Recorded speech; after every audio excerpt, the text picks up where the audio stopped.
Good evening, good morning, good afternoon, and all that other stuff. Welcome back to another riveting holiday edition of Coffee and Cuddles. I'm Craig, aka Coffee, and by my side is the effervescent Cuddles, aka Anna Marie. Hi, happy holidays. Happy holidays. Apparently, and I need to start this podcast off with settle a bet for me. Now I know the real answer, okay? Growing up, and this episode is going to be about holiday traditions, ours, yours, theirs, whoever's.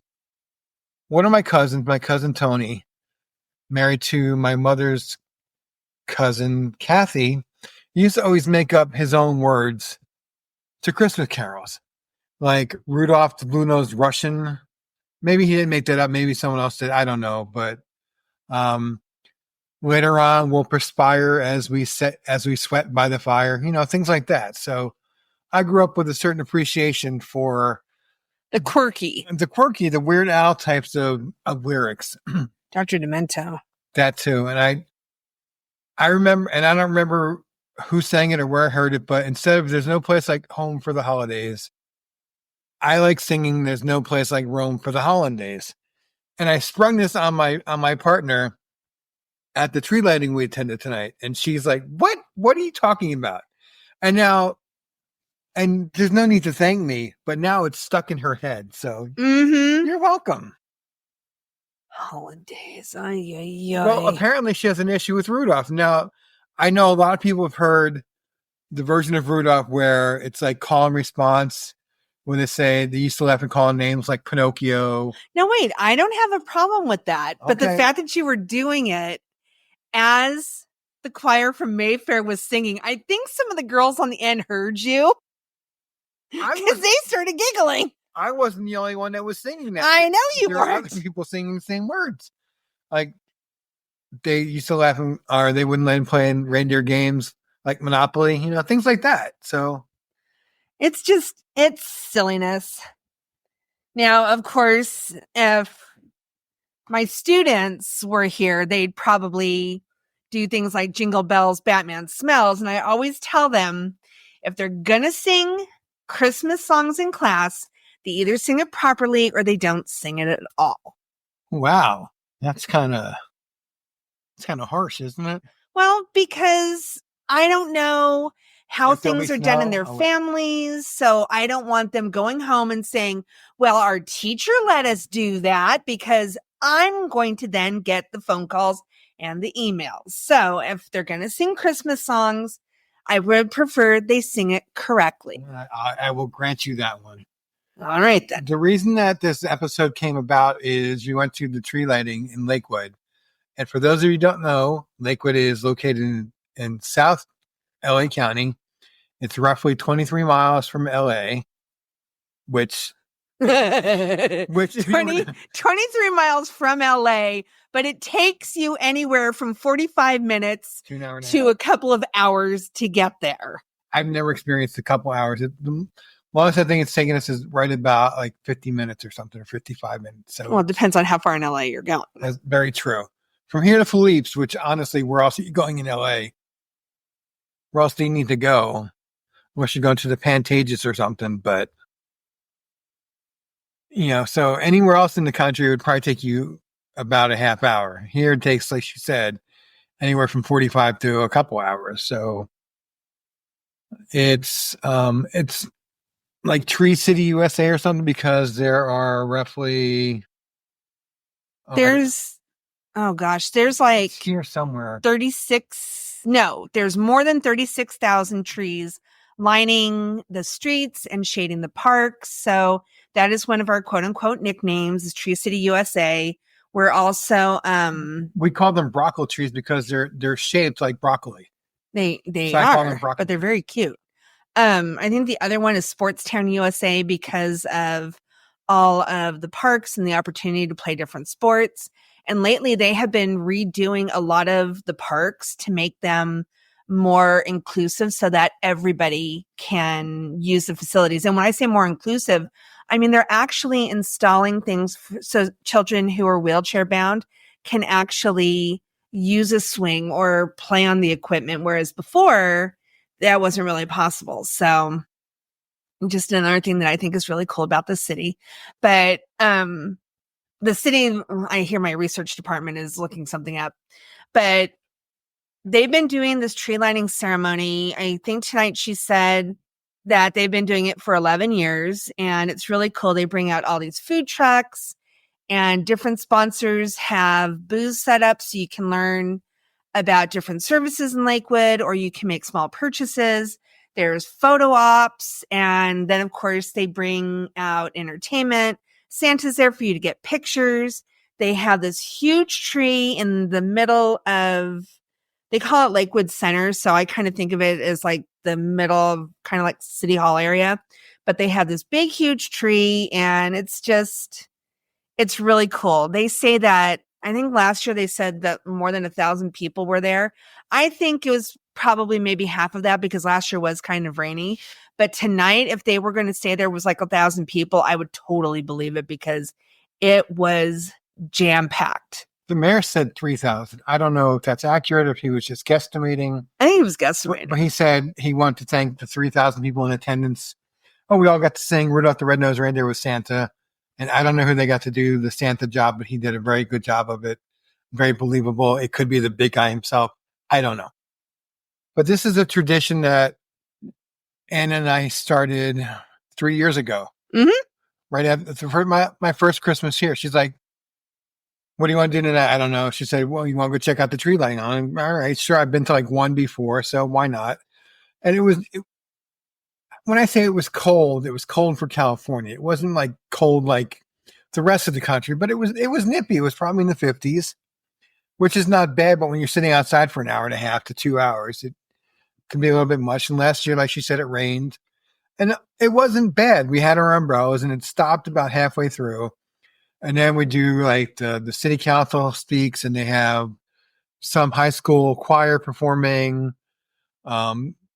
If they have time, one of the city fire trucks goes by with their lights and sirens on, which is kind of a big deal. I think that's how Santa arrived last year or 2 years ago. They brought Santa on the hook and ladder, which was really a cool thing.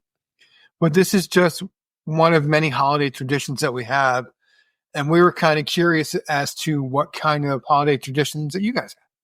I know one thing that I've been doing for a long time is it's called different things in different places, but the Salvation Army calls it the angel tree, where kids or families will fill out little cards and they'll hang them on a tree at Walmart or the mall or wherever with things they want, things they need, things they wish for. And every year we've always grabbed at least one family name, and we'll buy clothes or toys or gift cards or whatever it is. And it's a really cool thing. It's a good feeling to go pick out something selflessly for someone else. Mm-hmm. And I think that's probably one of my favorite Christmas traditions. Something that I really like about the tree lighting. Now, I've lived in Lakewood longer than Craig has. And 3 years ago was the first time I had ever been to the tree lighting. And one thing that I was not expecting was they had rigged up devices so that once the tree lit up, snow would start falling. And it's the coolest thing because here in Southern California, it never gets cold enough for snow. So just everybody kind of, walking around getting covered in snow and the kids getting all excited about it is just a really fun thing. Something that my family and I used to do. Now we're going way back in time, so I may have to borrow the DeLorean for this one. All right. But something that my family and I always used to do was we would always go to midnight mass, which meant taking a nap during the day, which is not easy for children to do. Let me tell you, you can try to darken the windows as much as possible. But it is really hard to try to take a nap during the day. But we would go to midnight mass, and then we would come home, and Mom would cook just a really nice breakfast with maybe like pancakes, waffles. Sometimes she would make what my family calls German pancakes. They're probably more like crepes, but we call them German pancakes. But, we'd have something to eat, and then we'd get to do presents. And by the time presents were done and, we had plenty to eat, then everyone pretty much passes out again. And then you get up and, you play with your toys and all of that.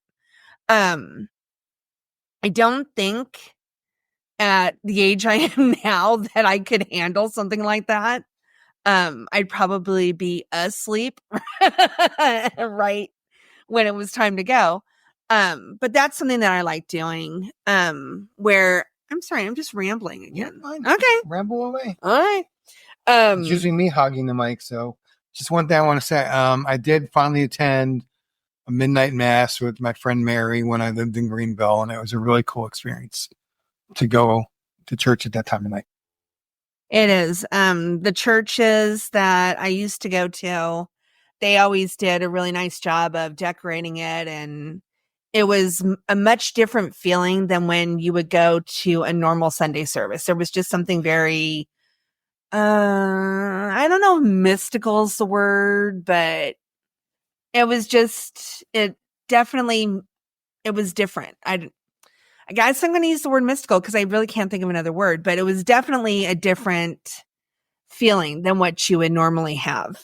When I went to First Baptist in Winterville, they would do, it wasn't midnight mass, but it was a Christmas Eve mass.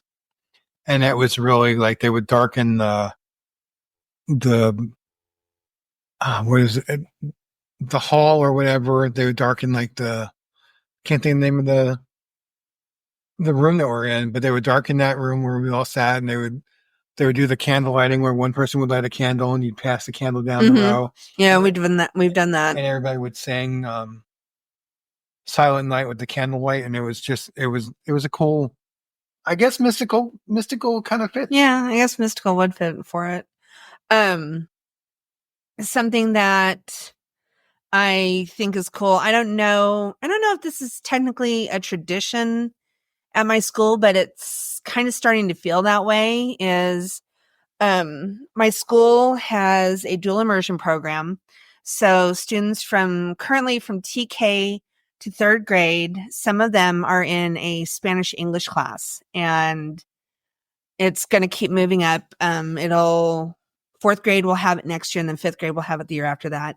And one of the things I noticed is having the younger children do Christmas songs right around the time that it's getting close to us going on our winter break has become a bit of a norm. And one of the things that second grade has done the past couple of years is we've taught the kids one song in English and one song in Spanish. And I love watching it when you first try to teach a group of students who the majority of them probably do not know a second language, but trying to teach them how to sing in Spanish is always just really cute because they will get to the part, usually the chorus part, because that's usually the easiest part for them to pick up first.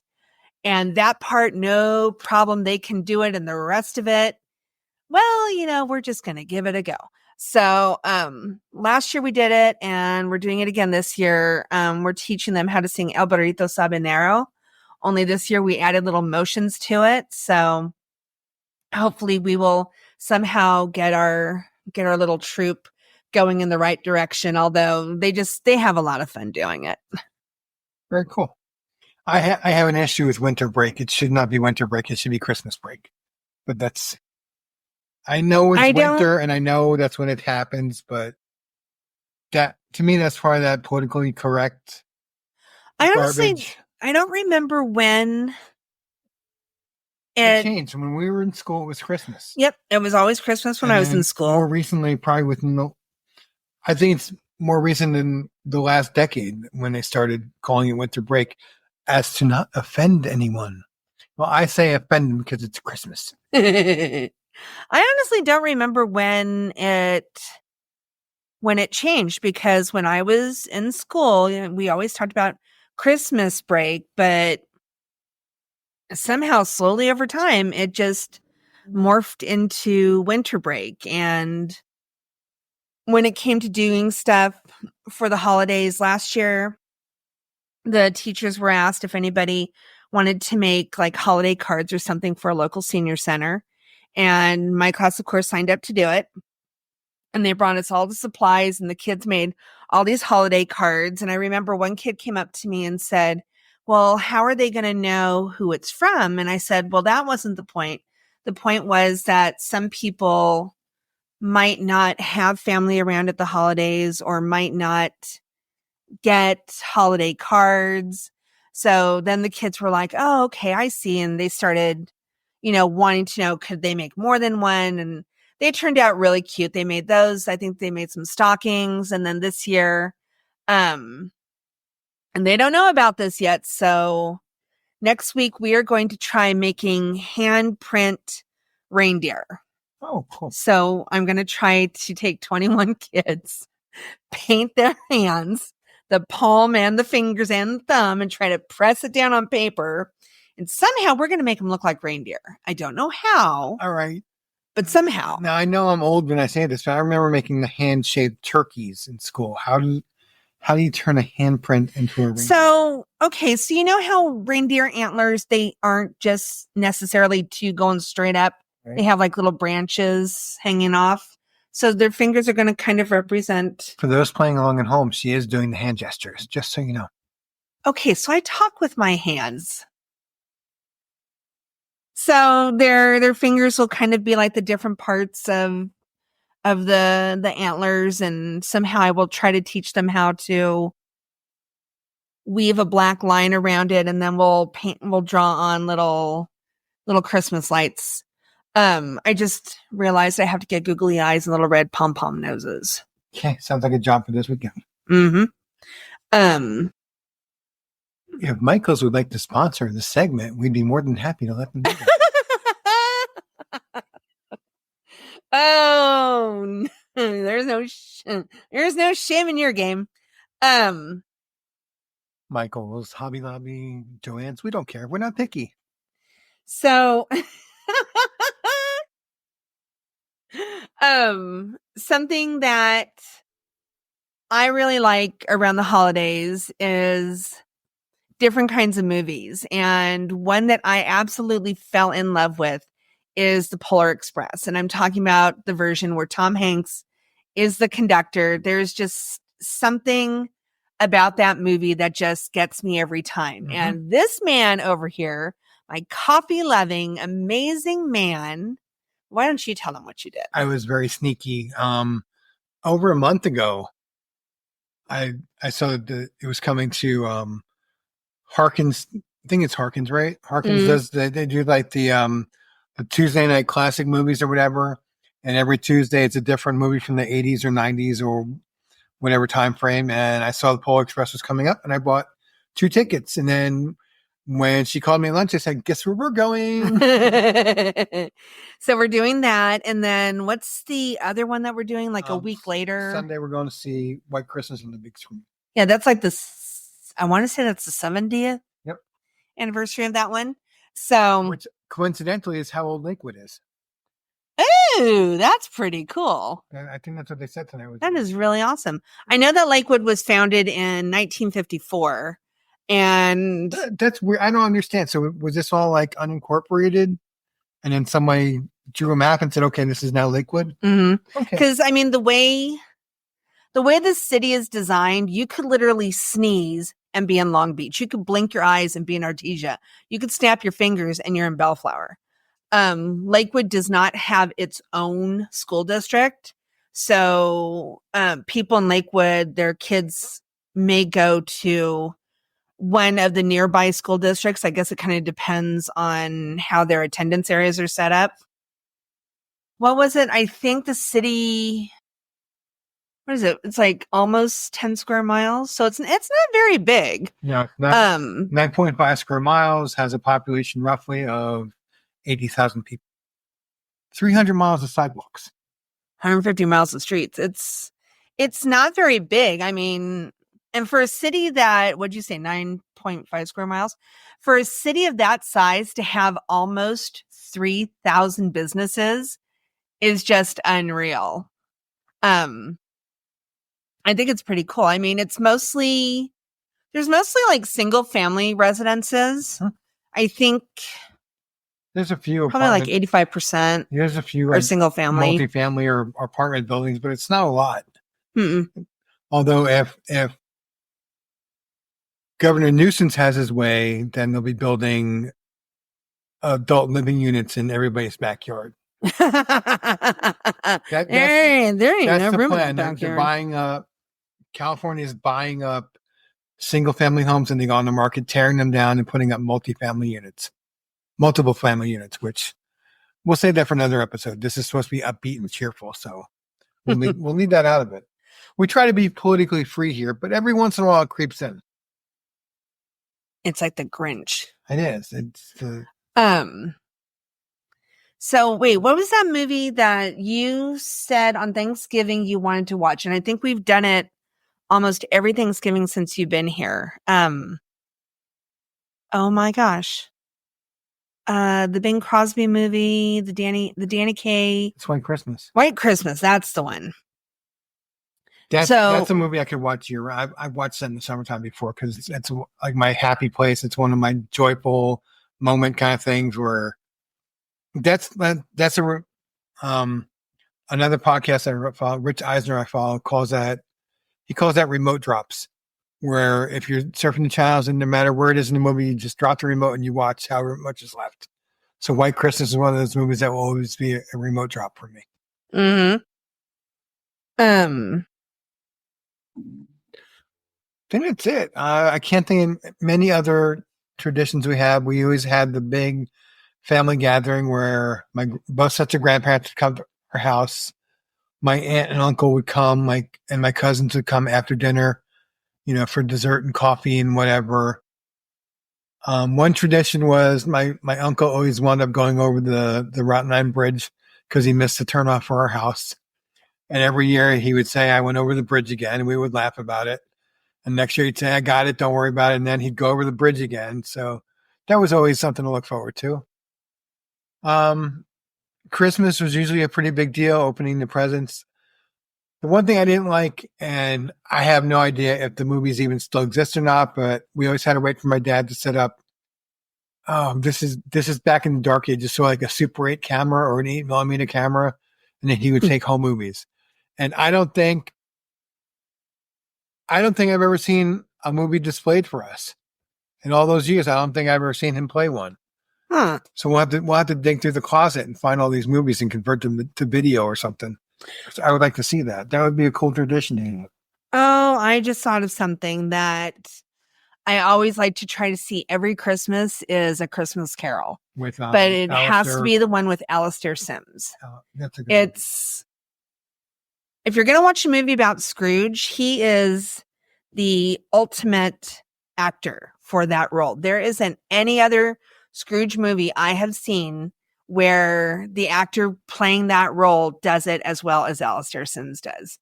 And it's just one of those movies. I have to try to find it. I have to try to get a chance to watch it. I think McCoy might be starting a tradition where he lets Santa Paws know that he needs new toys by destroying the ones that he has. Sorry, buddy. Because he's just you can't eat fuzz. He's just destroyed a toy.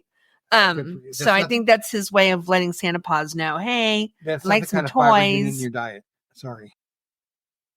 That's something else is we always make sure that the fur babies get included, that they get some type of toy and treat because, they're part of the family. So they shouldn't be left out. I don't think they understand what's going on. They just know, ooh, there's something new in the house and it's mine. And he's currently trying to figure out where he just threw that toy. He's looking for it. I think unless you have anything else, we're going to wrap it up there. Okay. We have at least one or two more of these before Christmas. So we'll be back to wish you all that stuff. As always, we thank you for listening. We appreciate each and every one of us. Every one of you, not every one of us. Like two of us, multitudes of you. We appreciate every one of you. We thank you for tuning in with us every week. Please share the links with your friends and tell them about this awesome podcast that you're listening to. This is episode 8 for us. 28 overall, I believe. So Yeah, is it season 2, right? Yeah, season 2. Yeah, very cool. Woo! And there's no rhyme or reason to the numbering. We may do 20 more and call it a season. Who knows? We'll kind of go with the flow. But these are just our opinions. Our 2 cents worth. Cents worth. Your own mileage may vary. Yes, there you go. I think that's it. Yeah. Happy holidays, and we'll catch you next week. Bye for now. TTFN. Ta-ta for now. Please, Disney, don't sue me over that.